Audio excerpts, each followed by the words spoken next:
এটা হচ্ছে পাঙ্কর আইল্যান্ডের লাস্ট ব্লগ। লাস্টের দিন পাঙ্কর আইল্যান্ডে আমরা শুধু ওয়াটার অ্যাক্টিভিটি করেছিলাম। কিন্তু আমাদের ফেরি ছিল 4:30 টায় আর হোটেল থেকে আমাদের চেক আউট করতে হয়েছে 12 টায়। সো হিউজ একটা টাইম হাতে ছিল। ভাবলাম যে এই টাইমটা কিভাবে স্পেন্ড করা যায়। প্রথমেই আমরা চলে এসেছি ফোর্ট দেখতে।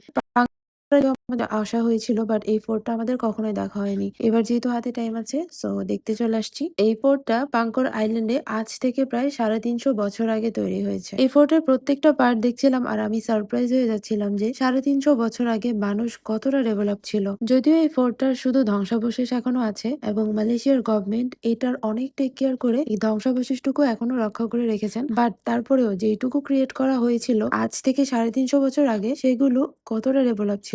এখানকার প্রত্যেকটা স্থাপন আপনাকে মনে করিয়ে দিতে বাধ্য হবে আমাদের চেয়ে 350 বছর আগের মানুষ প্রযুক্তিগত দিক থেকে অনেক বেশি অ্যাডভান্স ছিল। আমরা ঠিক যেভাবে আমাদের বাড়ির ইট কাঠ সবকিছু একটার পর একটা সাজিয়ে বাড়িঘর তৈরি করছি, আজ থেকে 350 বছর আগেও ঠিক একইভাবে তৈরি হয়েছিল। আমাদের কাছে এই মুহূর্তে অনেক টেকনোলজি আছে যা দিয়ে আমরা ইজিলি যে কোনো কাজ করে ফেলতে পারি, কিন্তু 350 বছর আগে চিন্তা করেন তো তাদের কাছে কি ছিল।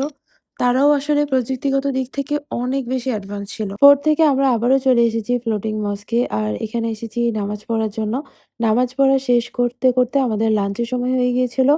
লাঞ্চের পরে আর কোনো প্ল্যান ছিল না। পুরোপুরি পাঙ্কর আইল্যান্ড ঘোরা হয়ে গিয়েছে। সো লাঞ্চ শেষ করে আমরা ডেজার্ট নিয়েছিলাম। এটা হচ্ছে মালয়েশিয়ার খুবই ফেমাস একটা ডেজার্ট। এর নাম হচ্ছে এবিসি।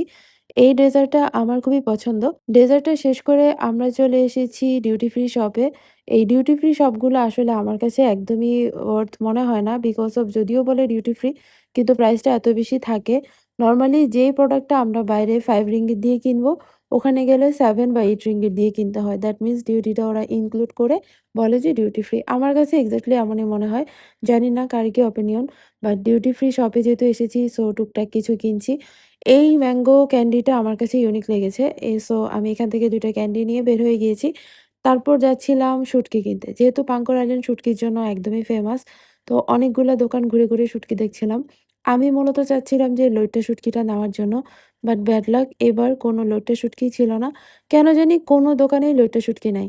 সো আমাদের পছন্দের কিছু শুটকি ওখানে ছিল যেগুলো আমরা খুবই পছন্দ করি। মালয়েশিয়ান এই শুটকিগুলো খুবই মজা এবং খুবই ক্লিন থাকে।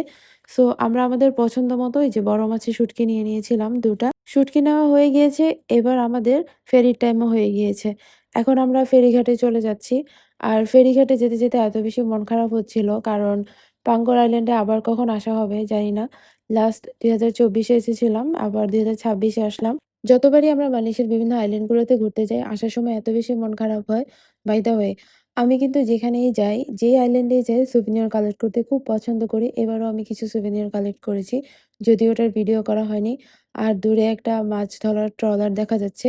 সো এই যে এটা হচ্ছে আমাদের ফেরি। এখন ফেরিতে উঠে আমরা এখন ব্যাক করব লুমোতে। লুমুর থেকে আমাদের গাড়ি পার্ক করা, সেখান থেকে আমরা ইনশাআল্লাহ রওনা দিব কুয়ালালামপুরের উদ্দেশ্যে।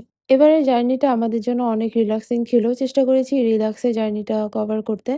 বাট তার মধ্যেও টাইমের কিছু ব্যাপার ছিল। খুব টাইম অনুসারে আমাদের চলতে হয়েছে। আসলে এখানকার ট্যুরগুলো এমনই হয়। খুব টাইম মেইনটেইন করে প্রত্যেকটা অ্যাক্টিভিটি কমপ্লিট করতে হয়। আদারওয়াইজ অনেক কিছু মিস হয়ে যায়। তো ফাইনালি লোমোর থেকে আমরা আমাদের গাড়িতে করে এখন রওনা দিয়ে দিয়েছি কুয়ালালামপুরের উদ্দেশ্য। আর যেতে, যেতে রাস্তার ২ পাশে এত সুন্দর ধান ক্ষেত।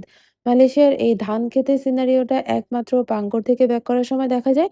আরেকটা দেখা যায় লঙ্কাওয়ে থেকে যদি আমরা বাসে আসি।